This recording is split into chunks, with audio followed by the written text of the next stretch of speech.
اور یہ بریلی حضرات کا بڑا عالم ہے، اور خود اس بات کا اقرار کر رہا ہے کہ یہاں بعض کلمات نحوی قاعدے کے خلاف معلوم ہوتے ہیں۔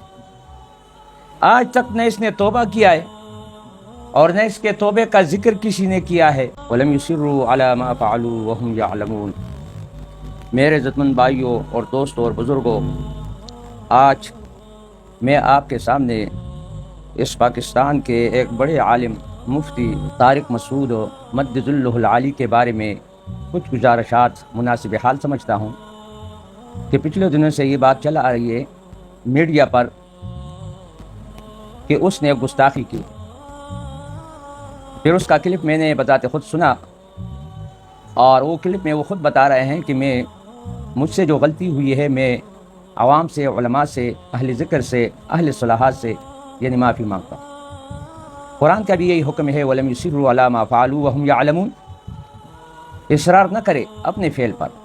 اور توبہ جو ہے اس کی 3 قسمیں ہیں، قرآن نے ذکر کی ہے۔ ایک توبہ امیین کا ہے، عام لوگوں کا ہے، تو اس کے اندر 3 شرائط ہے۔ دوسرا توبہ عالم کا ہے، اس کے اندر 4 شرائط ہے۔ تیسرا توبہ جو ہے وہ منافقین کا ہے، اس کے اندر 5 شرائط ہے، اور یہ قرآن نے ذکر کیا ہے۔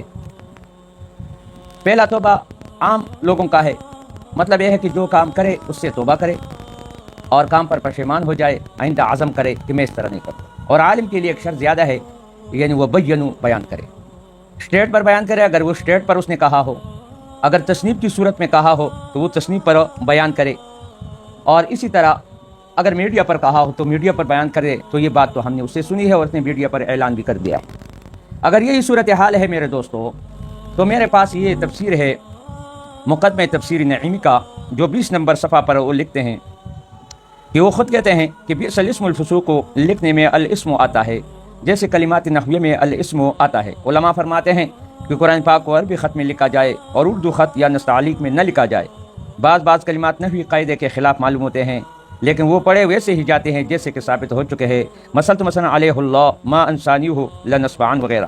ان چیزوں کو دیکھ کر حیرت ہوتی ہے کہ سبحان اللہ، قرآن پاک کیسا محفوظ ہے کہ اس کی صفات تک محفوظ ہو نہ۔ اب دیکھو، یہ تفسیری نعیمی کا مقدمہ ہے، اور یہ بریلی حضرات کا بڑا عالم ہے، اور خود اس بات کا اقرار کر رہا ہے کہ یہاں بعض کلمات نحوی قاعدے کے خلاف معلوم ہوتے ہیں۔